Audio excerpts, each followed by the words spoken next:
Did you know that silhouettes are really popular and are widely used in graphic design, mainly because they're so simple and yet elegant? They use them in logos, on material, in cards. What if you could paint them in less than a minute? How would you use them? Would you put them on cards? Would you make a painting with lots of different silhouettes in there and jazz it up and you'd have an absolutely beautiful painting? Just think of the possibilities. Perhaps you didn't know where to start. We'll make it easy. Anyway, my name's Annika and I'm here to show you how to do this. We'll start with some really simple shapes and build them up into more exciting birds, and then we'll do birds in various positions just to jazz it up, and each bird will probably not take you longer than 60 seconds. So let's get started. I'm using a number 3 Polina Bright mop brush. It's new, I absolutely love it. It holds a lot of water and it has a beautiful point. And that's the key to any good brush. We will need a good pointed brush for this exercise and one that holds a lot of water.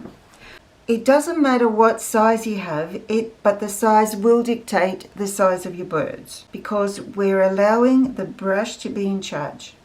I'm using Daniel Smith Watercolours, Shadow Violet and Moonglow here, picking up this very, very juicy paint and rolling my brush. We're going to start this exercise with easy birds and building them up very gradually. So let's just do a smile. Like that, and close it up at the top. Now I did that, I'll just show you again. I am going down with the point of the brush and then pressing down on the belly of the brush and coming across with a smile and then closing off. Picking up some more paint. Now I'm going to round this part off. That'll be the head with a little beak, and let's do it again over here.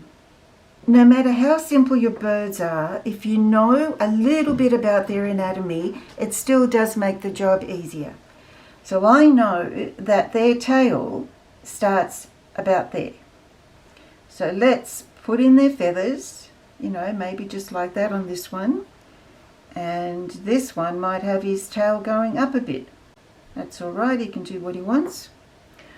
Okay, so now let's give them some feet. Looking at this, I think that this area underneath the tail is a little bit too angled, so I would say like that. And this one doesn't really matter because he's decided to point them in the air. Based on that, we will now start the bird in a different way. So I'm wetting my brush and taking more paint. This time we're going to start with the undertail feathers in mind. I'm resting my hand on the paper like this. I'm holding my brush in a 30-degree angle.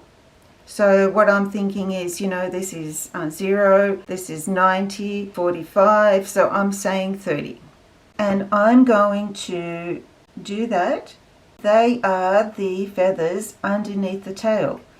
So now I'm going to create my smiley face with that bit there. See how it's just that little bit different, but it's going to be better. Now this will still be the head, so let's just round that off like that.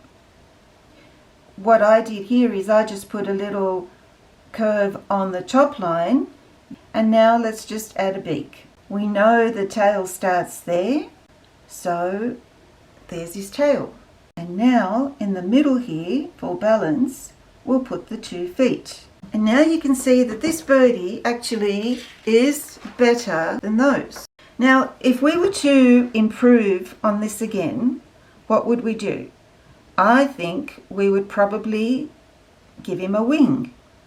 Now, when it comes to wings, we roughly need to know how they go. So the basic shape of a wing would look something like this.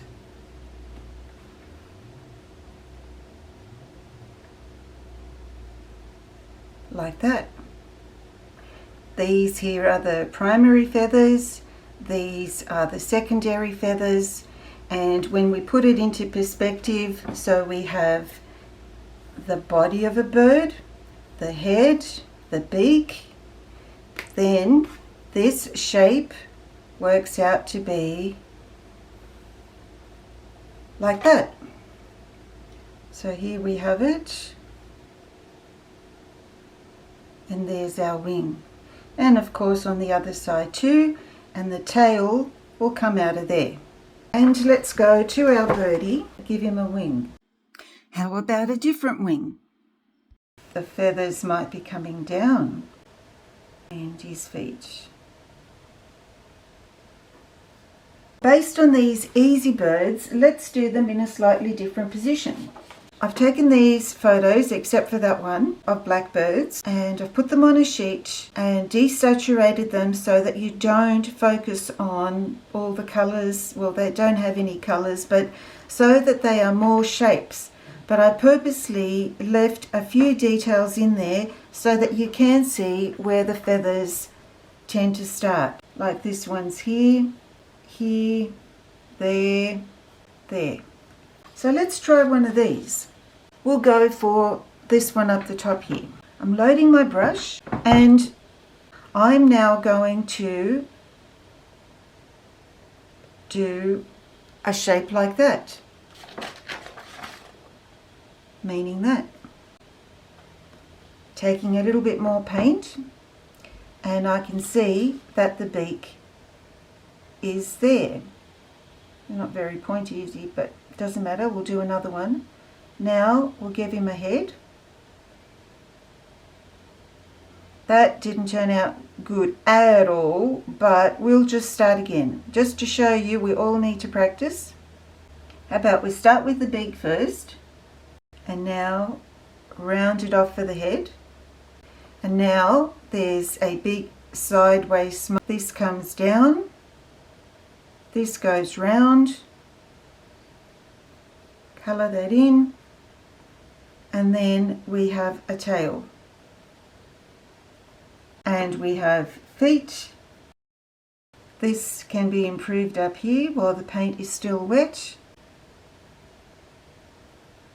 If I was to draw features into this bird, I would do a line there for his beak. His eye would be there. So there's that. That makes sense to me now. So this is going to be his throat, and his head, of course, comes round here because he's looking backwards. So his wing would be there.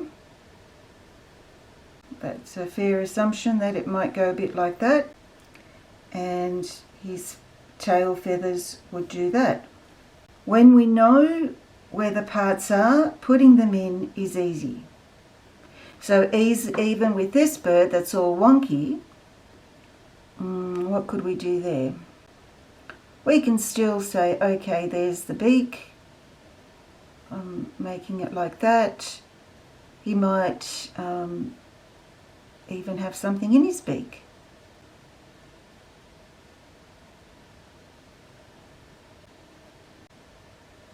So the mind boggles.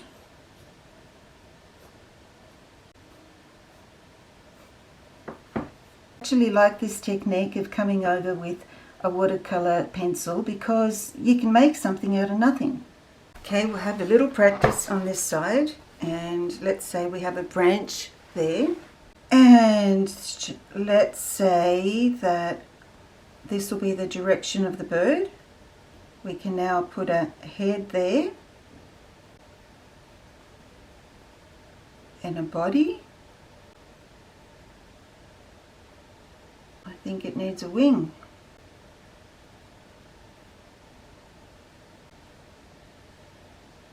And that one will be behind. Yeah, so let's try that one. Let's start with a branch and then the direction of a bird. Now, I'm going to start with the tip of the brush because the start of the bird will be the beak. So let's say I did this, and then just like that. In this case, the bird could start either there or there. But I'd like the bird in this instance to start down here. So there's the beak, and this will be a view from the top. And then we'll give it a body, and there's our tail. We could give it some feet. You can't see that one. And maybe a wing coming out like that. Let's go back to our sheet and have a look what we have here. I found this blackbird on Pexels. Maybe we'll go with that one for now. First of all, let's have a look at the direction of the bird. The head's there, the body's there. So really it goes like this. There's the beak, which goes like that, and the direction of the bird. His head is on an angle.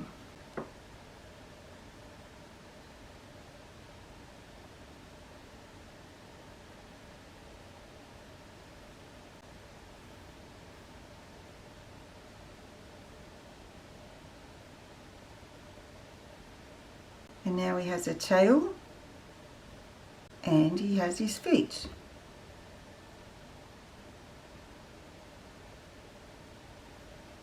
And he's on a post. Let's play with some directional birds. I'm loading my brush with lots of water and pigment. Okay, so we decide on a direction. We can go this time, we might go like that. And let's say we'll decide that this little bird's going to have a very skinny beak. So let's give him a head. He could even be a, what do you call it? A hummingbird.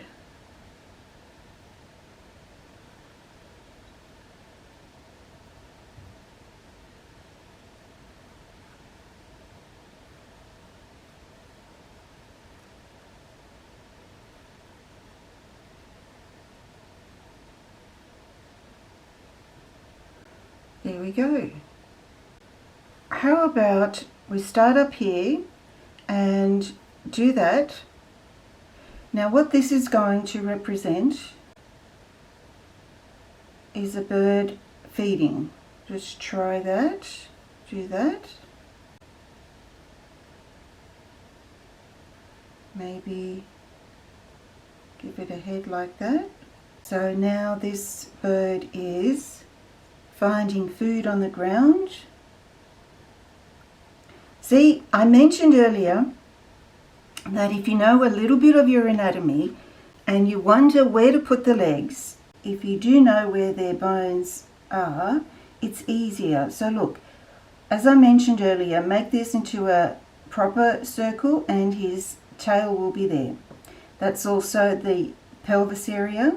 So the back, the leg will start here and it'll go up here, there and down. And now that I've figured that out, I can see how my bird would be.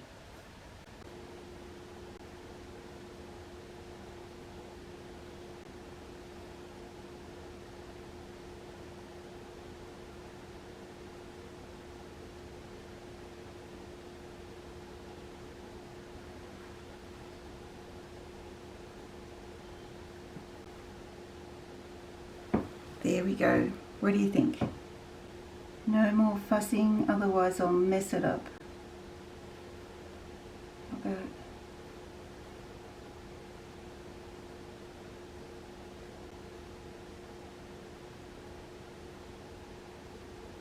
Thanks for watching. If you've enjoyed yourself and would like to see more, please do subscribe and I would love to create more content for you.